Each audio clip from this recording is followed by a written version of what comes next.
Hi everybody, my name is Glenn Savage and I'm here today with Professor Fazal Rizvi at the Melbourne Graduate School of Education. I'm going to be talking to Fazal today about equity and markets in education in light of a recent special issue that I co-edited of Discourse with Sam Seller and Radhika Gurua.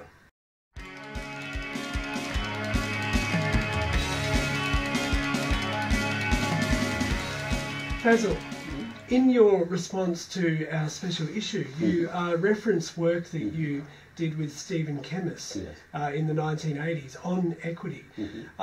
When you think about the ways that equity has developed in policy over the decades, what do you see as the main points of development?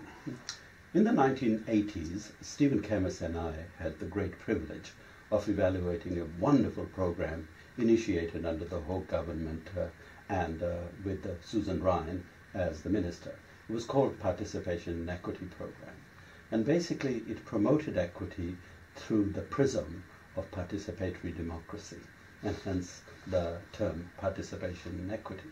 Schools were given an opportunity to consider how democratization of school life can lead to greater equity, allowing parents and students, especially from the marginalized community, to say what it is that they experienced in equities of various kinds, and how it is that they inspired or they aspired to equity measures that would improve their life chances. So that's basically what the project was all about. What we did was to provide an overview evaluation of the report, and it was clear to us that the program was inspired partly by the Keynesian economic system and certain ideas of social democracy, which were then converted in Rawlsian language, the language of John Rawls, into liberal individualist notions of equity. So the debate that took place during the program itself was between social democratic view of equity and liberal individualistic view of equity. Now, what happened during the era of Thatcher and Reagan, under the influence of neoliberal thinking, especially as inspired by Milton Friedman and Hayek and all those other people whose ideas became very popular during the 80s, is that we had a third view of equity, away from social democratic view of equity, away from liberal individualist view of equity, towards a, if you like, a proprietarian view of equity related to the aspects of market. So that was actually the key aim of our issue, was to look at the ways that equity is evolving in relation to broader trends towards market governance. And one of the key arguments that we put forward was that equity is now presented in policy as being harmonious with market-based reforms. What's your take on this imbrication of equity in markets? Well, basically, I think one thing that needs to be noted is equity always has been a highly contested notion. You know, even going back to the 16th, 17th century, when equity was being written about by philosophers, and in the 19th century by people like John Stuart Mill, it was always contested. And I think every so often a particular view of equity has become dominant. And I think what we are looking at is the dominance of liberal market individualist view, linked to issues of property, linked to issues of access. So basically what's happened is the notion of equity has been incredibly narrowed. Now, one of the major achievements of the neoliberal regime, if you like, the Thatcher and Reagan regime, has been the ways in which they have been able to re-articulate the notion of equity, used some of the language of the left to serve a completely different set of purposes. And I think that has been a huge political achievement of mobilization, of discursive shift, and indeed allowing people to believe that market regimes are still interested in equity, but under very different terms. So that's been the major success. The view of re-articulation, the concept of re-articulation, is very important in the way in which I've thought about these things over the years. And I borrowed my analysis of rearticulation largely from just recently died last week, Stuart Hall, a major sociologist in Britain and race theorist. He talked about rearticulation in a very persuasive way in relation to his work on Thatcherism. And I think that notion of rearticulation helps me to understand how it was possible to actually change the meaning and significance of equity in market terms during late 1980s and then further in 1990s.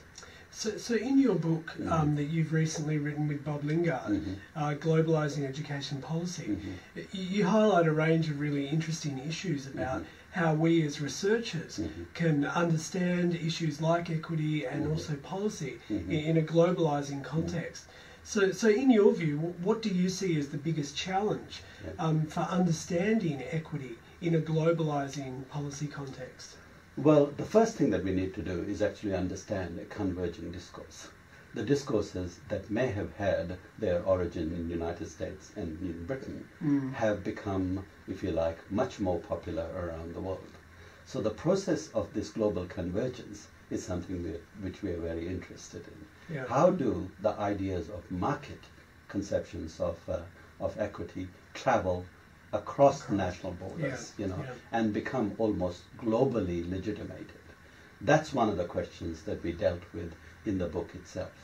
And so we are not denying that market individualism and those views associated with that philosophical outlook have become dominant around the world. But the question is how and why, and the process. How does it have local forms, and how is it that it becomes hegemonic in the traditional Gramscian sense?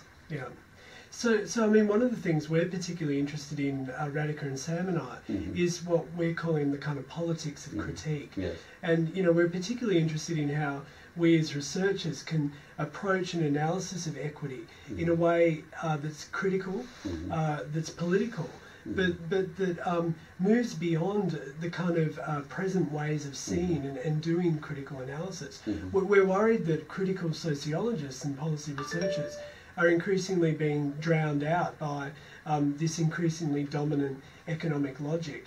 So we wonder what your view might be on how we might advance our own field and move beyond established positions to find new strategies for politicising the present. Well, I think critique begins with analysis, an honest analysis, trying to understand our positionality from where we critique things. Okay, so that's the first thing that I'd like to make.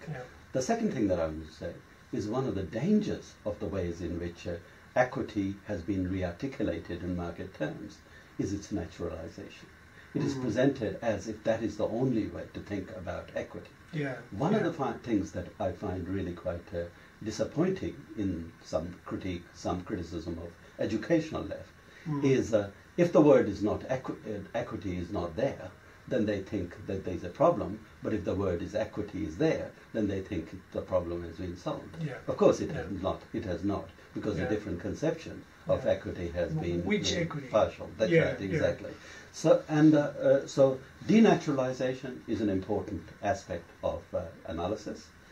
So is historicization and politicization of those concepts. Concepts don't exist in some abstract space. They are actually made and they are used and they are circulated amongst communities of people and become material and become really quite embraced in some ways for particular purposes. And of course that's what politics is all about. It has a very strong discursive element to it. And I think to understand that discursive processes or the processes leading to discursive formation is really very important part of the critique. That's not to say that that's where analysis is where it ends. I think political mobilization, just as the right has been able to mobilize around certain definitions, so we must keep on calling that this is a historical moment, This is a historical achievement. Yeah. And it can actually lead to a different kind of movement, given the contradictions that are now becoming relatively evident of the market view of equity. There is no equity, despite the language of equity continuing to be used. So those contradictions will lead to opportunities of political mobilization and of trying to actually, yet again, change the rightist meaning of equity into some other meaning of equity. So claiming a new space. Claiming a new space, and also sort of going back to the historical traditions where equity had different meaning, and trying to understand the dynamics of discursive shifts, which are not only discursive, but also material as well. Well, thank you very much, Fazal, for joining us today for our video, and please check out the special issue of Discourse and also Fazal's work with Bob. Thank you very much. Thank you.